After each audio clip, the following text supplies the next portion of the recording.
Avez-vous déjà entendu parler de Alexandra?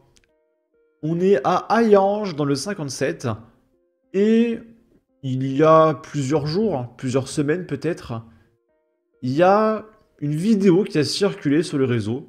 C'était Alexandra qui se faisait planter en boucle par deux mecs. La vidéo a fait le tour des réseaux et elle était en urgence absolue. Et la nouvelle est tombée, elle est décédée. Et le coupable est un Roumain sous OQTF et évidemment toujours en France. La vidéo est ici, évidemment c'est flouté, on ne verra rien. Mais on voit Alexandra par terre avec un monsieur, comment dire, qui s'occupe d'elle, voilà. Un peu avant 17 h ce jeudi 20 février, une dame a été la cible de coups de couteau en plein centre-ville de Hayange. Selon les premiers témoins, un homme lui a porté des coups au visage avant de prendre la fuite. Un passant qui a tenté d'intervenir a lui-même été blessé. Le suspect, âgé d'une quarantaine d'années, est très activement recherché par les services de police. Fabien Engelmann indique que l'individu identifié, né en 85 et de nationalité roumaine, faisait l'objet d'une obligation de quitter le territoire français. Il avait même, selon le maire, un casier judiciaire. Selon les informations de Ici Lorraine, la victime était venue déposer plainte contre lui le mois dernier en janvier. Il s'agit d'un proche de la victime, vraisemblablement son ex-compagnon. Donc elle porte plainte contre un mec sous OQTF. La justice dit non. On le relâche, alors que le mec a un casier qu'il a rien à foutre en France. Un mois après, meurtre. Est-ce qu'on peut parler de complicité de meurtre de la part de la justice?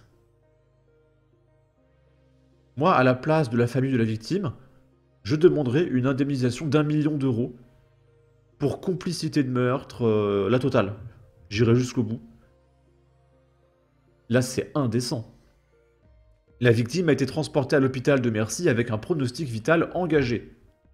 Et il y a eu un communiqué du maire.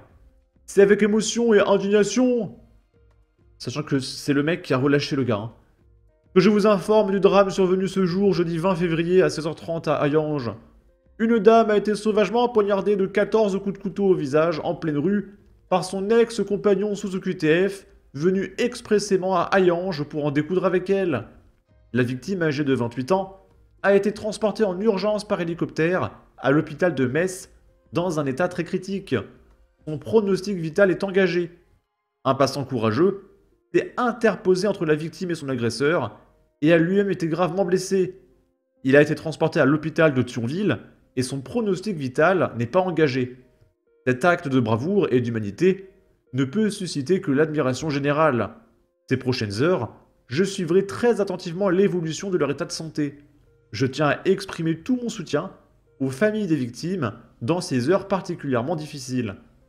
Grâce à la réactivité de la police, présente très rapidement sur les lieux, et à l'efficacité de notre dispositif de vidéosurveillance, l'auteur a été identifié. Ce dernier a quitté la ville et est toujours recherché par la police. La priorité est donc de l'interpeller rapidement afin qu'il réponde de ses actes. Cet acte barbare a été commis par un individu roumain, au casier judiciaire bien chargé, sous le coup d'une obligation de quitter le territoire français.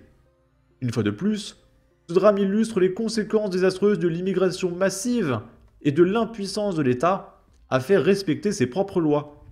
Cet individu n'avait rien à faire sur notre territoire. Ce drame aurait dû être évité.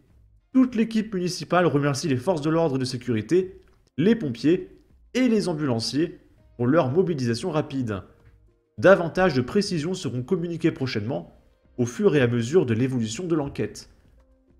Mise à jour le 11 mars, Alexandra, 28 ans, est décédée ce lundi des suites de ses blessures après avoir été plantée à de multiples reprises devant un supermarché à Hayange le 20 février dernier. L'information a été confirmée par le parquet de Metz.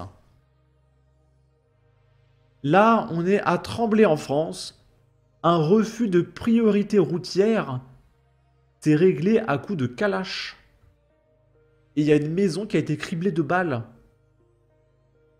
Une maison a été criblée de balles parce que le mec, refus de priorité, hop, il descend, il fusille dans le tas. Voilà. C'est la France. Scènes d'impact de balles criblent leur maison. Samedi vers 21 h, plusieurs détonations résonnent dans ce quartier pavillonnaire et alertent les voisins. Ça a été des tirs en rafale en fait, hein. J'ai éteint toutes les lumières et du coup je suis montée à l'étage de chez moi, quoi. Parce qu'on a eu très peur, on se demandait ce qui se passait, quoi. C'est un quartier qui est assez tranquille à la base. Comme vous pouvez le constater, on n'entend pas un bruit ici, hein. Donc du coup, quand on était dans notre salon, ça nous a bien agité en fait, voilà. 2 heures plus tôt, déjà, une dizaine de personnes encagoulées, munies d'un marteau et d'une bouteille d'hydrocarbures ont surgi devant l'habitation avant d'être mises en fuite. La famille visée, un couple et ses 2 enfants sont stupéfaits car la cause de ces attaques découlerait d'une simple altercation routière intervenue plus tôt dans l'après-midi. Vers 15 h 30, le père de famille au volant avec son fils majeur se fait couper la priorité par une voiture. Une dispute éclate avec les passagers du second véhicule. Le père et son fils seront ensuite suivis jusqu'à leur domicile par ces hommes qui ont donc décidé de revenir à 2 reprises dans la soirée. 23 douilles de type Kalachnikov sont retrouvées devant leur maison par la police. Aucun blessé n'est à déplorer. L'un des auteurs présumés, un homme de 21 ans, a pu être identifié et placé en garde à vue. Ses complices sont toujours recherchés. Ok. Là, il y a eu une autre victime. On est à Bidart dans le 64. Un homme a été tué par balle après une prise d'otage dans une fromagerie.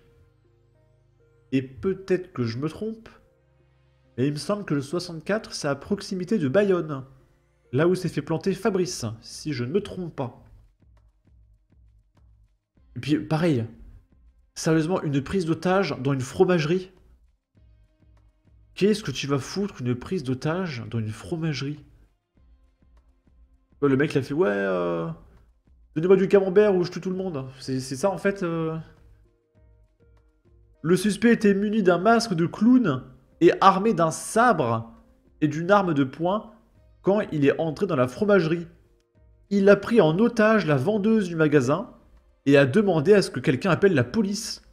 À la venue des forces de l'ordre, le suspect a tiré sur les policiers qui ont répliqué et l'ont abattu.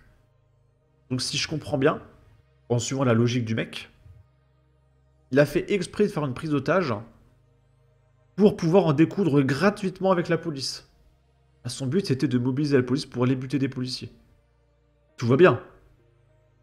Tout va bien. C'est exactement ce qu'on fait pour s'amuser dans GTA. La France, c'est complètement GTA. Et on va terminer avec un troisième mort. On est dans le Nord. Un homme de 30 ans a été tué par balle en pleine rue à Denain après une altercation. Le tueur toujours en fuite. Les faits se sont déroulés vers 21 h 30 sur la place Gambetta, où se trouvent de nombreux bars et commerces. Plusieurs personnes ont été témoins du crime. Selon le quotidien régional, tout aurait débuté par un différend entre 2 hommes. L'un a alors ouvert le feu sur le second, un père de famille, et la victime a tenté de rejoindre sa voiture stationnée non loin, mais s'est effondrée.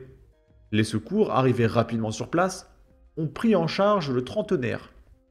Après des tentatives de réanimation, il a été transporté à l'hôpital, où il est décédé dans la nuit. Voilà. Sur ce, n'hésitez pas à donner votre avis, votre opinion, à partager, liker, commenter, ça aidera au référencement de la vidéo sur YouTube. Abonnez-vous, suivez-moi sur Twitter, prenez soin de vous, salut!